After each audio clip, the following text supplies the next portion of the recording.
We just finished up the Fate collaboration story. And oh my god, guys. As a brand new lore streamer,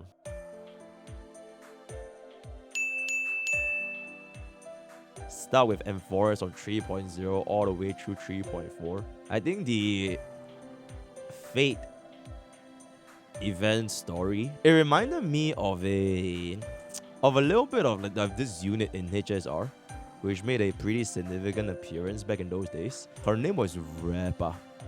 It low-key reminded me a little bit of like HSR's 2.6 story. And I think after I'm like the guy that, you know, if you know what Homelander said, go to anywhere in the part of the world, and then if you ask any kid, he's gonna say Homelander in perfect American. But I feel like if someone's gonna say HSR, devs listens and the 1% guy is probably gonna pop up, right? And as this guy, oh man, I think this story was not good, man. It's not even like it's really just, it's not that good. For a very important thing, for a event collab story. I think a part of me was also like, I think I expected like way more. So it might have been like false expectations. Because, bro, can you imagine, like, I literally watched through every single season of like UBW, season 1, season 2, Fate Zero, season 1, season 2, to understand what UBW is going on, like what's going on with UBW. And I finished Heaven's Fields, all 3 movies, right, throughout the past 1 month leading up to this event.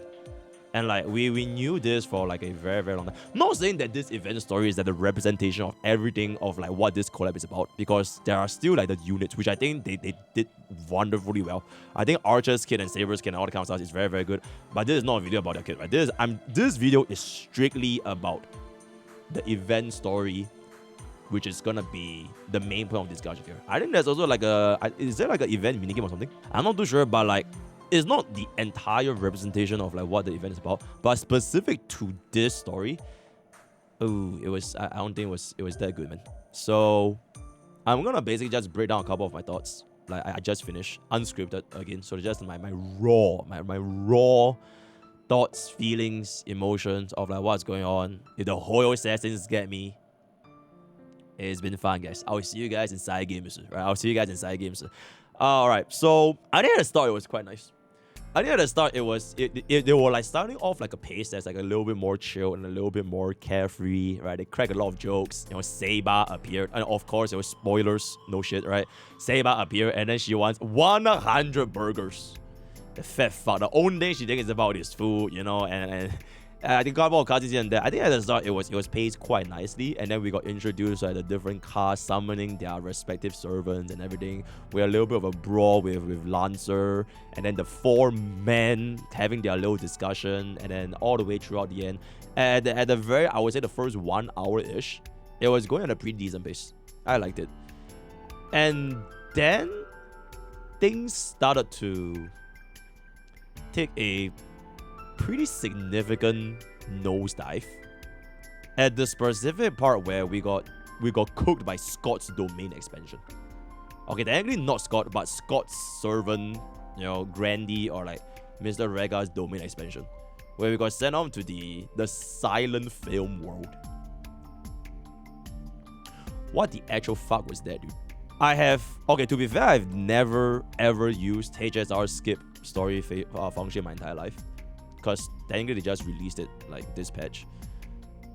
But like, there was like 3 full acts of like walking around in like a Penacony dreamscape maze.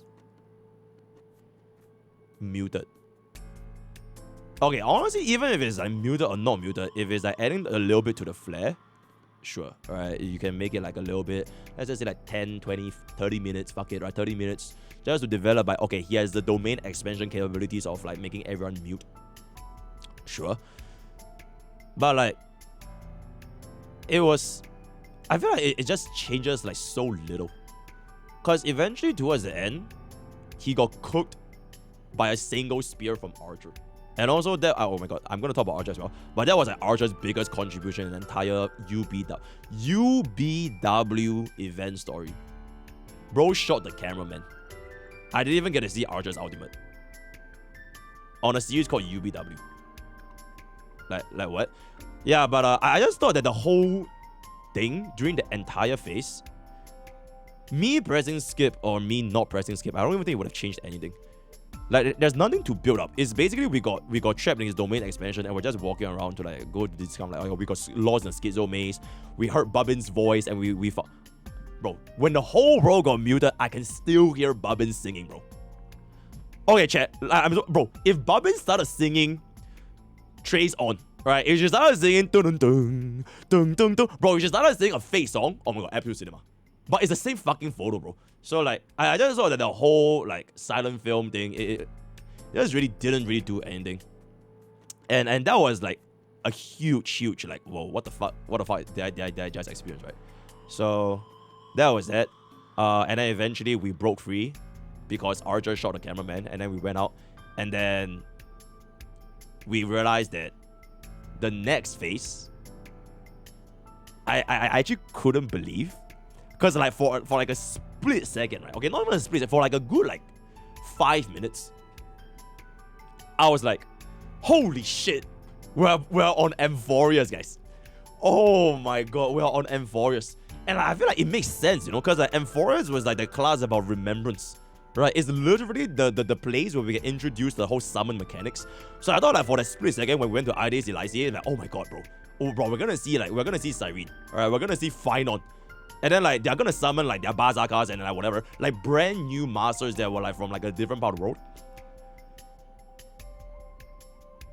It was a representation of Saber's hometown, Britain. And then like, oh my god, bruh. Yeah, like I'm like, oh my god, I just couldn't even fucking believe it, dude. I'm like, oh my god, bruh. Wait.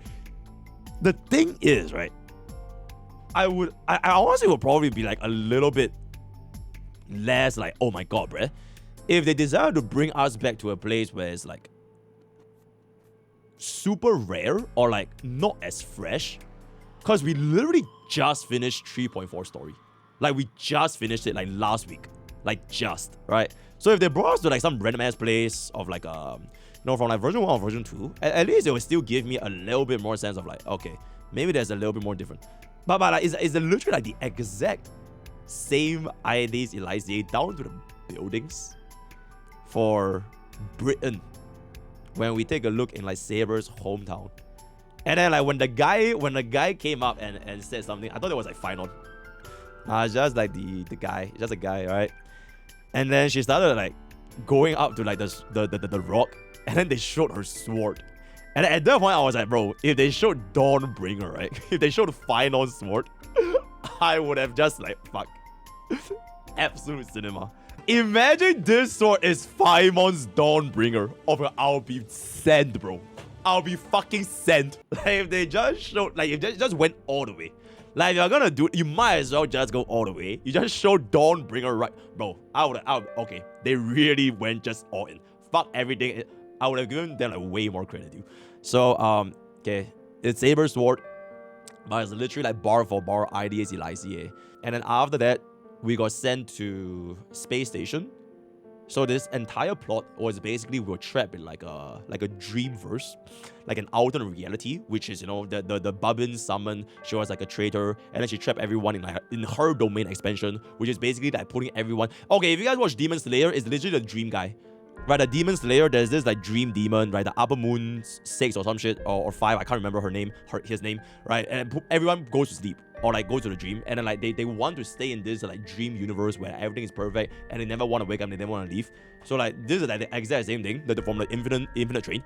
We got sent to a space station where we basically encountered this completely alternate universe where we never became the Nameless, right? We never became the Trailblazer. We never went on Himeko's train. I honestly thought this part, it was quite nice. Because if you guys played HSR since version 1, right? At the very, very start of version 1, there was actually this particular moment where Himeko asked us if we want to join the Astro Express, and you can actually say no. you could actually just say no and like you just don't go, and then the HSR will do like a little bit of an Easter egg and they just roll credits and then they bring back the login screen. And then you have to say yes to actually go on. Yeah, so like this is a little bit of like a throwback, like an alternate scenario. Like what if you just never became nameless and they explore the possibilities of like what what your life would be like having a job. And I thought that was pretty interesting, right? It's a little bit of like, because this whole story is not meant to be that deep anyways. I don't think they need to make an event story that deep, right? If it's gonna be like a goofy ass story, I think this was quite interesting, right? But like I said, for a Fate Collab event story, I just didn't really feel that I was playing like a Fate Collab. From the part where there was a silent film, okay, like you could look at it from a lot of different ways, right? If I'm gonna be like super pessimistic, like the worst possible way I want to look at it, like if I want to be like the anti-Hoyo or whatever, I think it could be just a way that they want to cut budget based on the VAs. Right? They want to reduce the voice lines they take to act for that. I don't even know how long that part was because I skipped through the whole thing. I finished it in like 10 minutes. But like it could be a potential where they just want to cut VAs, which I think would be like the worst possible scenario. Or the alternative is, you know, they were a little bit tone deaf and like they made this like super fucking draggy, and it made it to like a point where, okay, yeah, I get it. We are trapped in like Scott's servant's domain expansion. This is his power. I get it. But he's literally like a random ass side. It's not even like the main villain. It's like a side villain, right? The final villain's fight. Oh my fuck, bro! The final villain's fight. It took like 5 minutes. This is like a literal side villain, and we spent. I think if I didn't press skip, I don't even know how long it would have been. But it was pretty substantial, right? It was pretty substantial. So I just think the pacing was done like super off, and like there was this like I think one of my chat mentioned just now, like Bobby Wobby. I think there's a possibility that this at least for the first part, right? Because we were like still in Panacony, since we haven't used the 3.4. I think for that Panacony part with the TV getting the silent film, there was a possibility that the writers basically worked on this first segment of the collab when they were still using the same mindset from back in 2.6. Because we have been teased about this collab for like a very long time, right? So there's a good chance that there might be a chance where during the development of this collab, they were still having the same pacing issues which people face, especially in 2.6 story. Because holy shit, that was like my lowest rated HSR story ever, right? And then I think they might have adopted that same mindset and they already developed the story back then, and probably a little bit more from 3.0 as well, which was like also like, even though it was like good, it was important to set up the foundation, it was also a little bit draggy, right? Okay, very draggy. And they definitely could have improved the storytelling. But like, I think that was a possible scenario, because after that, when they started using the different assets from IDC Lycée, and then towards the end, you can see the pacing technically improved, right? The pacing definitely improved a lot compared to that first chunk. So that is my tinfoil hat theory. Let me know what you guys in the comments below, but okay, I'm just gonna move on. After we gone to this like alternate ending where we were like seeing like the different realities, and then Babin and her summon, they started to like appear in like our domain expansion, and then like Babin's caster, she was like, oh, actually, you know, this entire time, you know, I was like a victim, and then afterwards, you know, all the kind of stuff, and then Babin is like, you know, with the final fucking, you know, by 3 command seals, bro just wasted 3 command seals. Holy shit, you might as well use 2 command seals, you know, let me win. Or like, bro, it's literally like Rin Tosaka and and Emiya. You know, if you guys watch the anime, both of them just waste 1 command seal for fun 99. Bobby just wasted all 3. Okay, not waste. And the last command is like, oh, I set you free. You're free now. It's like, be free, genie. With my last wish, be free, right? So, yeah, that was like a little bit of, I guess, to show a little bit more of a human side, to make the main villain at that point, because we didn't know who the main villain was, but that was like the main villain after Scott went away, right? To give her a little bit more of like a duality, to see if like she had more depth and if not just like straight up full on evil. So they did that. It is what it is. Then afterwards, towards the end, there was a little bit of a Among Us moment when like when we were trying to escape, and like all the different people started chanting, right? They started, oh my god, okay, that VM was kind of Among Us, right? When the unison voice of the female and male is like, oh my god, don't you want to stay? Don't you want to blah blah blah blah blah? Okay, that was pretty good.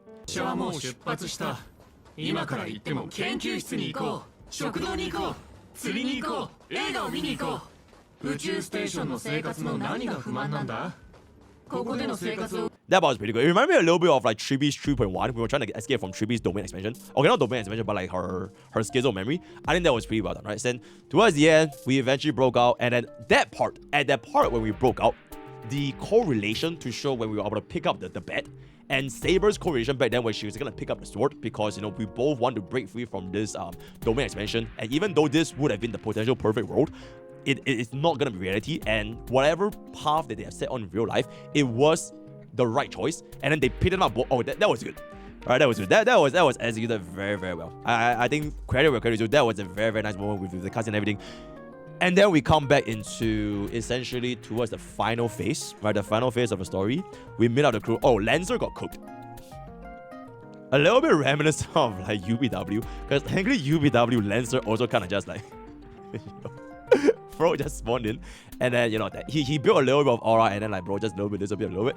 Yeah, then after towards the end, we come to confront with like the 2 different final bosses. One on the memory zone meme, which turns out to be the, you know, the domain expansion guy, right? And then Robin set her free, and then all the way at the final boss, it was the old guy, the guy that leaves like 10 Ember eras, right? 10 Ember eras, right? I don't know. I feel like if the final fight, they had a unique. Okay, maybe I don't know, right? I feel like having like a brand new, at least like one brand new asset. Cause like if we're gonna be making like a whole ass asset for Lancer, right? And like he's fully like animated and everything, maybe one asset for the final boss. I think that would have been like at least made the ending a little bit better, right? Just like one final boss, like just one, right? All of the everything, you know, IDs, Elysia, all of the memory zone meme, the fires, the TV, you know, okay, at least the TV, they think it's a new boss, right? Because they showed Scott's face. Scott's companion quest, absolute cinema, right? If they made the final boss, like it actually like I don't know, Bazaka, alright? Actually Bazaka, alright? Because that was Bazaka, right? And the name of the fucking Bazaka, money grabbing something, which I feel like towards the end it was just oh my god, it was so like, I don't even know, should I laugh, like should I cry, right? Because like the whole motivation for this ultimate main villain, it was for money. Alright, it was for money. And like I mentioned, it doesn't matter if the plot is not deep, correct? Because it's an event story. It doesn't have to be that deep. It can be goofy, I don't give a damn, right? Because it's like, as long as it's like an enjoyable story, if it's a very shallow plot, so be it. But I just like, it was so like 哭笑不得, bro. It's 哭笑不得, right? The ultimate end goal for this whole thing of him being the final villain was money. Was to make the Patagonia and like his business project to flourish and everything, right? Yeah, it was just like oh my god, bro, like what am I even witnessing, bro? So yeah, that was basically the final boss fight. And then after that boss fight ended, we got seen with the cutscene, which we got showed from the teaser, right? Which explains why there was all of the bugs flying around us. Right, there was all of the bugs flying around, and then Lancer, I don't know, comes out, and then like towards the final end, we showed that was a cool moment, right? I think the final budget, it basically got allocated towards Trailblazer by order of my command seal, and then that was like the coolest like Excalibur moment, and then boom, bro slices in on True Storm. Not True Storm, is the blue APOC Shadow, but with the exact same team, mind you. With the exact same fucking teams. Bro, it's not even a fake team song. It's the exact same. I thought I was playing APOC Shadow 2. Farewell.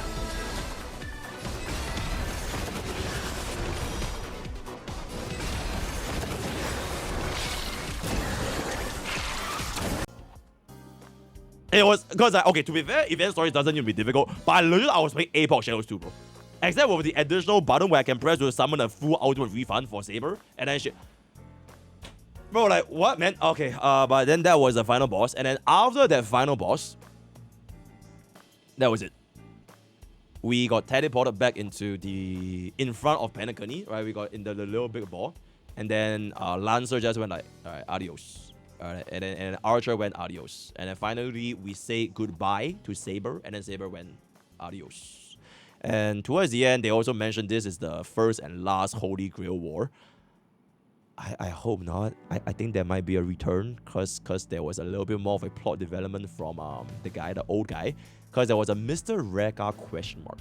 Right, there was a Mr. Reka question mark. So maybe, I don't know, part 2? Right, part 2 of another collab coming up, right? I mean, they have Lancer's model, guys. They have Lancer's model, right? So, like, what's bro supposed to do? You know what I'm saying? Like why would they bro, the amount of money that probably went into developing a whole ass Lancer model with like facial features and like in cutscenes and everything, they could have just used to develop a final boss. Like, what's the point, right? So I feel like the point is that Lancer is maybe gonna be a thing next time. I don't know, because we already know for a fact that we can get more collab banners in the future, since collab banners they can share PD, right? So that's that. But my final gripe before the HSR part, like about Fate specifically, is that I don't want to sound like the lore guy, but as someone that did watch UBW, right? I watched every single episode of Fate UBW Season 1, Season 2, and to get a better understanding of UBW Season 1, Season 2, I watched Zero Season 1, Season 2, and then I watched Ultra. Okay, to be fair, Heaven's Feel is a completely different thing. I watched Ultra. I would say I spent a huge portion of my time learning up, brushing up my Fate knowledge to almost as if to like prepare for the Fate collaboration, because I wanted to like enjoy this to the fullest extent, and honestly no regrets. Alright, I think with or without this collab, I think Fate, especially Fate Zero, oh my god, absolute. I mentioned it in my tweet, right? Top 3 anime I've watched in my entire life. The plot was absolutely fucking insane. No regrets whatsoever. So it was more like Fate collab with HSR. Because of this collab, it put my attention span towards Fate, because otherwise I would have never known what the hell Fate was, right? But because of this collab, I'm like, okay, I'm gonna check out what Fate's about, and oh my god, bro, absolutely zero regrets. It's really good.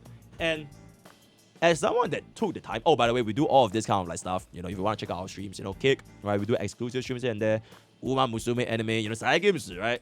After I come back from Shanghai, we're gonna take a look at that as well. But aside from that, as someone that went through all that, right, it's a collaboration of Fate. What is the do you guys know what UBW means?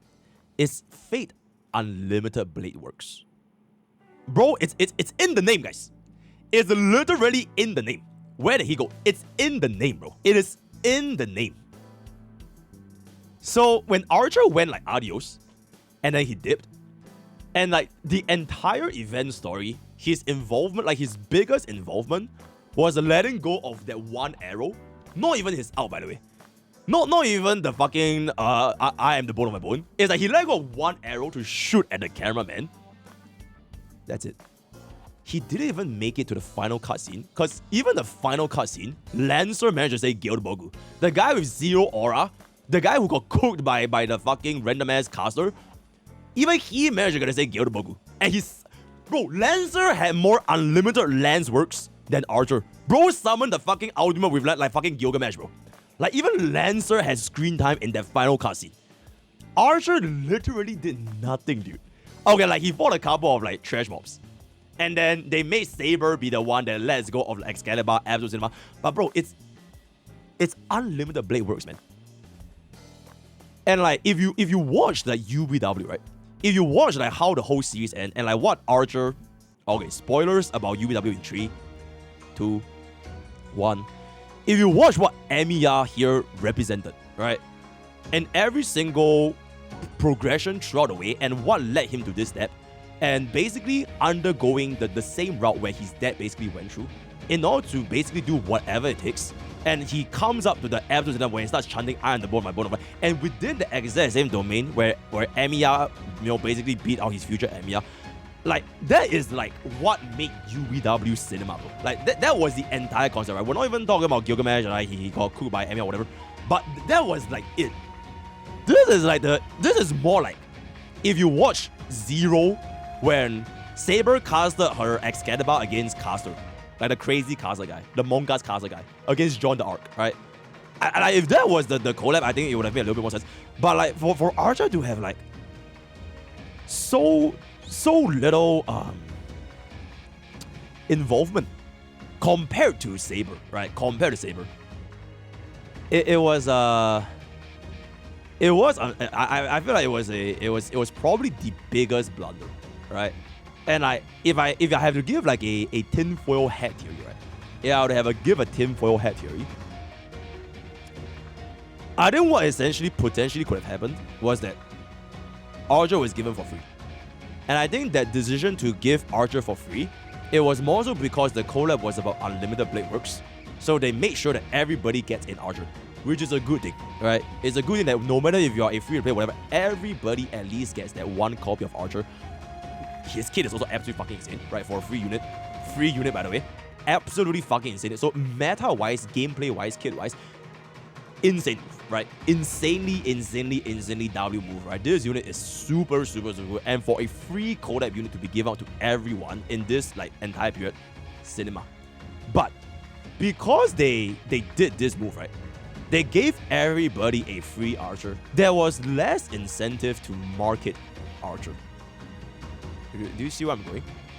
And I feel like this is like it makes sense to me because like the focus shifted into Saber because Saber was the banner that needed to sell more, right?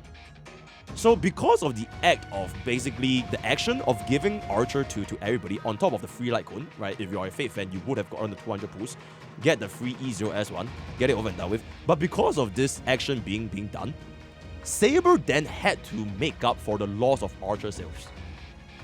Because otherwise, I don't think Hoyoverse would have been able to explain Type Moon, right? Why did like so lesser people only put for like basically Saber as the only unit, right? I don't think a lot of people are gonna pull Archer, like because Doctor Ratio has like one of the lowest banner sales in the entire HSR history, and because of this, they essentially did this event story to shift more focus onto Saber, to account for the fact that everybody already has a free Archer. That is my tinfoil hat theory, right? That's my tinfoil hat theory, right? So I think at the end of the day, business is business. Let me know what you guys think. I think that's all that there is to say. I might be wrong though. I might be a little bit pessimistic because I'm just really from a Fate story perspective, I'm pretty disappointed. I really am pretty disappointed. Right? Like I think this whole event story, like I swear, if I didn't play this event story and I just continued on with my day playing with like Saber and Archer, I would literally rather play them in Memory of Chaos. I would literally rather do my Saber 0 cycle. And that shit was fucking crazy, right? This face, bro, this bro, because of this, the stupid ass decimal system, like literally like by 0.1 or some shit, okay, like literally it's like 0.1 or like 0.2 speed. Because of this, it adds so much unnecessary layers of RNG. But like, oh my god, it's insane, bro. It's actually insane, bro. It's all good. I will literally see Archer, Absolute Cinema, 0 AV clear A-box shadows. 4,000 AV clear A-box shadows. Because, to be fair, at the start of everything, I really like HSR based on the gameplay anyways, right? I didn't really get in the HSR because, you know, I expect an Absolute Cinema story. So story is not my main concern. So from a gameplay perspective and like a unit perspective and like the team building and like discussing about like tier lists, you know, the council, right? Meta, cost. All these kind of stuff, that is like my main priority. So like if I went on with this like event without playing this story, or like just playing like the mini games, I think I would have just have a much more enjoyable time as a whole, for the collab as a whole, right? So this brings me to my final point, which is that's all from the Fate Collab event perspective, right? But as a HSR story perspective, I think this was very nice, especially the final part where Mikhail, right, Misha, had that last few, I would say like 5 minutes of dialogue with Pom Pom. Oh my god, bro, that was really good. It had nothing to do with Fate, which is why I can't rate this from a Fate perspective. But from a HSR perspective, if you have, even though like Penacony's plot was not as deep as Amphorius, right? I don't think okay, Amphorius is basically HSR 0. Then Penacony was HSR UBW. If I can give like a comparison, right?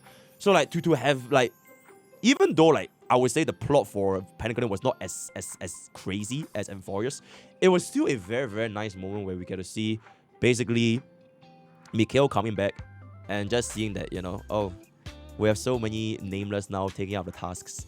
And even though he says he's gonna see Pom Pom again, I don't think he's ever gonna see Pom Pom ever again. Unless we get another Fate Collab event. But they already said this is probably the last Holy Grail War. So I thought that moment from a HSR perspective, it felt really nice. And yeah, man, like when Pom Pom asked like, oh my god, were we ever gonna see you again? It's like, oh my god, bro. Cause like that was one of Pom Pom's first passengers. one of his first with the other 4 people in Panic, right? And like it's like reuniting with like your very first, and then like he's gonna like why is it? Oh my god, bro, that part was so good. It was oh my god, I'm getting a little bit emotional thinking about it, but like from a HSR perspective, that was insane, right? But from a Fate perspective, I just think that it has nothing to do with Fate. It has nothing to do with archery. It has nothing to do with Saber. And I just couldn't really combine both stories into one, you know? And to sort of close up this video, man, I am pretty disappointed. If my editor can cook up a thumbnail, it will be absolute ass. But I'm pretty sure ass is like gonna get demonetized on YouTube. So editor, I think for the thumbnail you can just say absolute A, then like the 2 different like symbols, right, for like swearing. So absolute A star or something like that, right? Let me know what you guys think in the comments below. This is from the HSR guy, by the way. This is from the HSR guy, alright? Oh, right, before I think I forgot to show you guys the rating, alright? This is from the HSR guy. So I can already envision like there's gonna be gacha wars, right? There's gonna be gacha tribalism. And to close off this whole thing, I fully expect there to be like people being upset with how this was carried out, because I think it could have been like way better. I have enjoyed my time being like super peaceful for the past couple of weeks, and I feel like it's fine for me to voice my, you know, unsatisfaction with this particular story, because I'm not here trying to like I didn't even make a comparison to any other game at all, right? It is like strictly like my experience playing out this event story, and I feel that, you know, if we can talk about it, maybe for future collaborations we can see some, okay, like literally maybe we can see a couple of improvements, because I think like half, like I mentioned, half of the story, it was probably made around the period of 2.6, and then towards the end they started shifting, right? So yep, let me know what you guys think in the comments below. Raw today is gonna be entertainment. Join Discord, join all the guys up.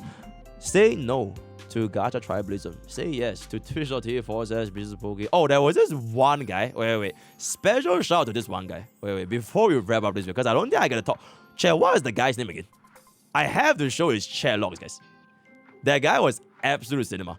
Shout out to this one guy, Mera Baba 0. Bro was added for the entire story playthrough, right? So let's take a look over here. Blah blah. Do you have some time for Warring Waves? Okay, this was last time for Warring Waves. Any day for Warring Waves. Muga. Big fan. Blah blah blah blah. War story part of war. Why? Okay, so this is the part, right? So like from my playthrough from 9:54 p.m. all the way, bro was in my stream all the way, guys. He had a unyielding resolve. He had an unyielding resolve to being part of my story experience. The one guy rage baiting, absolute cinema. My mods wanted to mute or whatever. Nah, bro, absolute cinema. He legit went all the way, man. Huge W. So I'm not sure where he is anymore now, but shout out to Mera Baba. Absolute cinema, right? Alright, wrap it up. Bye bye.